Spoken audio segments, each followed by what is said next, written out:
Welcome to Lake Country Encounters, Episode 1. The LCE was formed to provide a safe, no judgment community for sharing the types of encounters that many have had. Specifically, the encounters that have occurred with things we're told don't exist. The types of encounters that many people have been hesitant to, or even been told not to share, for fear of ridicule. Let's get started. Let's start with a few examples from my home state of Minnesota. In my opinion, and it's just my opinion, but I believe there's been a pretty organized campaign over the past I don't know how many decades to downplay the population levels and the range of wolves in the state of Minnesota. At least outside of the Arrowhead region anyway. It seems like people want to go to the Arrowhead region and see wolves, but outside of the Arrowhead region, the message has been often that they don't exist. Or at least it's a rare occurrence when they do, and it makes me wonder why.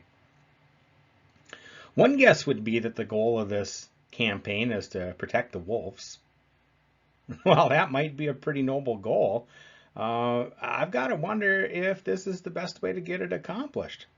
Right? When your campaign tells farmers and hunters and outdoor enthusiasts, people driving in their cars, even that what they've just seen with their own two eyes doesn't exist. I think more likely what's happening is we're sowing some distrust with what should be figures of authority and experts.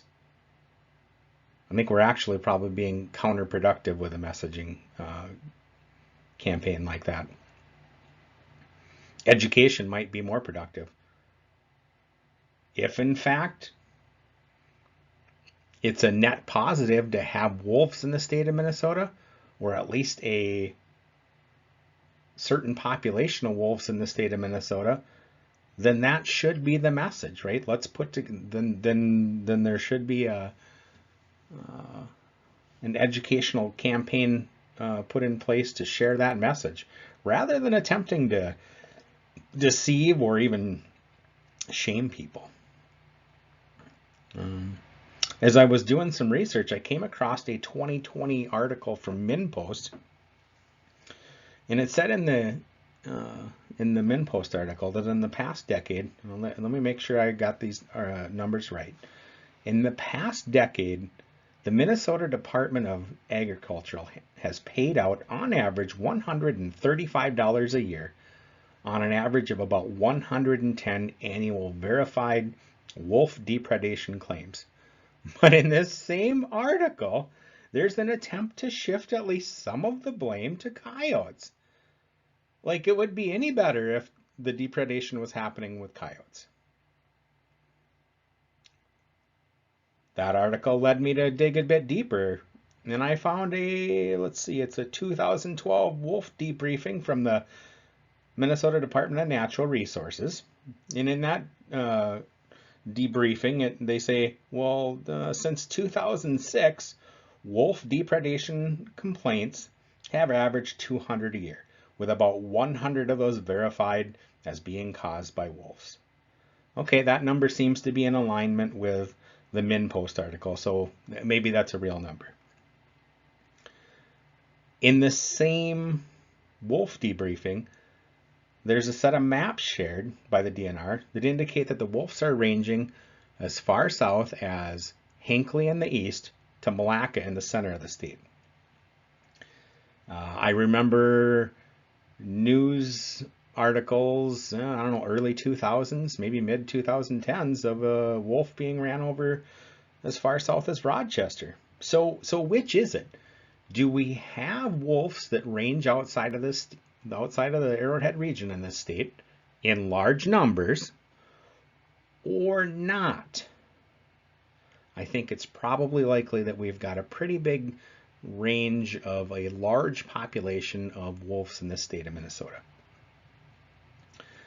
At the same time, we've got what seems to be pretty similar campaigns on regarding the population levels and the range of bears. Right? This summer, 2021, one, we had bears ranging well into the Twin Cities. But they'll often tell you, well, the bears don't really come that far south. They're kind of a north thing. I've seen bears all over this state. You've also got cougars or mountain lions, whatever it is that you prefer to call those. And we're being told that, boy, there's only a couple of those in the state, and it's a rare occurrence. And I read an article that was kind of laughable that said, hey, the ones that we do have here probably migrated in from the western states, walking all the way across the Dakotas. Yeah, I'm going to call BS on that. I've been hunting in the state of Minnesota since the mid 80s. I've been up close and personal with all three of these animals, within 20 yards of bears, wolves.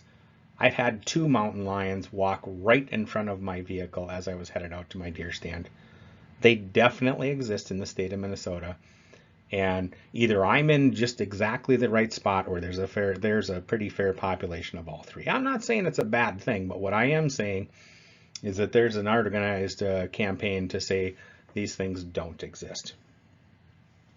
So my experiences, a little bit of research to confirm my own experiences, and I'm left pretty open-minded when people want to share encounters of things that maybe they've had in the lakes country. So, whether it's with a bear or a wolf or something else that isn't supposed to exist, well, then that's what this podcast is all about. Send those stories in. I'll share them. I'll read them. I won't include your name if you don't want. If you do want, if you're okay with sharing your name, then I'll share that as well. You know what? If you want to come on with me live and talk about an occurrence or an encounter that you've had, I'd love to have that happen as well. Message me in the comments and we'll make that a reality. So that's going to be the focus of this podcast going forward. Feel free to share the encounters that you've had. I'd like to hear about them. I'm sure others would like to hear about them. And we'll try and go. I don't know if it's going to be once a week or once a day. We'll see what the level of these stories is. If I don't get a high level of stories, well, I'll do some research. I know there's been some encounters in Minnesota and things that might be interesting to talk about. And, if you just want to call in and tell me where the fish are biting, or write me a message and talk about where the fish are biting, I'd be happy to hear about that as well. And I'm sure others would. So that's going to be the end of episode 1. And don't forget to like and share if you appreciate this kind of content. And, I'd appreciate it if you'd share a story with me if you'd like me to read it on the podcast here. Thank you. Bye-bye.